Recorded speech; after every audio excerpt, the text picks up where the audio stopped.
Yan be, ito yung atin. Yellow tayo. Tapos yung katabi natin. Corner lang.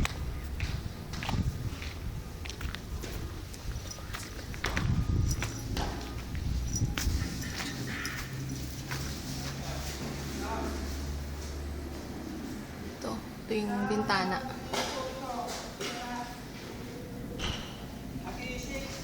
Ito yung door.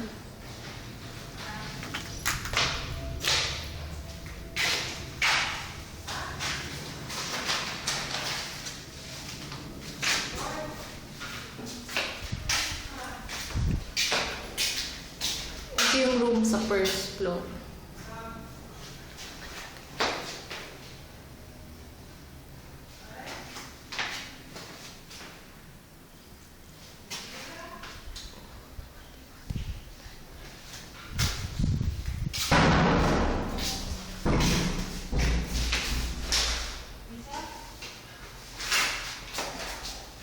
Pag ba sa second inspection na naayos agad, nare-repair. Hindi. Alin po? Yung iba po, dinicover mo po upon second inspection. Dito sa mga punches natin yung iba, hindi pa po. Hindi pa din na talaga. Proceed for another. Third na lang ako. Yung iba, nakakailan? Depende po. Isa po, first inspection pa lang. Wow! Baka ang ganda ng gawa nun. Hindi po, ma'am. First inspection daw, accept na. Sabi ko, baka maganda yung pagkagawa. Depende, oh. Pag walang crack, no? Yung gano'n din sa taas, yung pinag-ganon. Tingnan mo, may difference din. Ayun po. Video ko na lang, behang. Yung pag-picture. Puno na yung digicam, eh. Marami akong pinaayos. Sinulat ko dun sa, this. Magsa-second inspection tayo. May mga yung may mga crack, ayaw ko nga nun, sabi ko eh.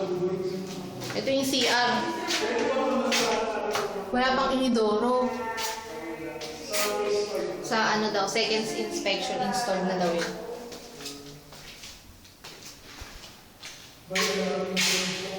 Ito yung guys. Second bedroom sa second floor. Mukhang okay naman siya. Yun nga lang, may mga crack, yung pinto. Pero kung naman, kung mawawala yung mga crack, okay na. Ayan ito sabi ko, ba't ganyan? Ayoko niyan, sabi ko.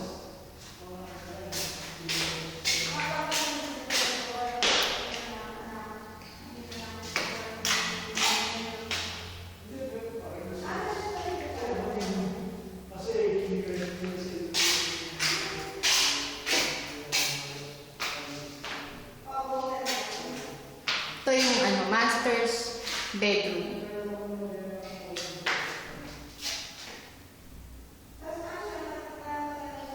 Ito yung terrace. Yung pinto, papapinturahan. Lahat naman papipinturahan. Ito yung terrace natin. Ayan yung flooring. Yan, dito tayo.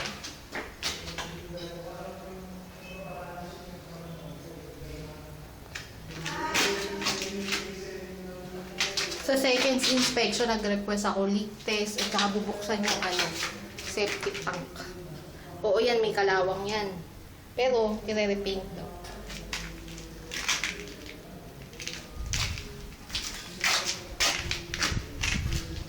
Yung neighborhood. Yan. Tabi-tabi. Kulay yellow tayo. Hindi tayo orange. Ayan. Dito sa kabila yung corner lot, ito yung katabi natin. Yan be, okay ba? Hindi. Kaya mo na, first pa lang naman. Sa susunod pa, check pa natin. Abot hanggang third kahit ilan. Hindi muna natin aakos. Pagkat hindi maayos. Total, wala pa naman. Tatagalan din natin. Ganun lang yun. Hindi natin na-accept ng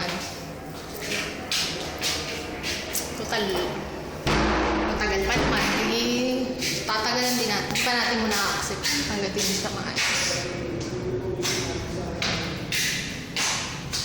I love you.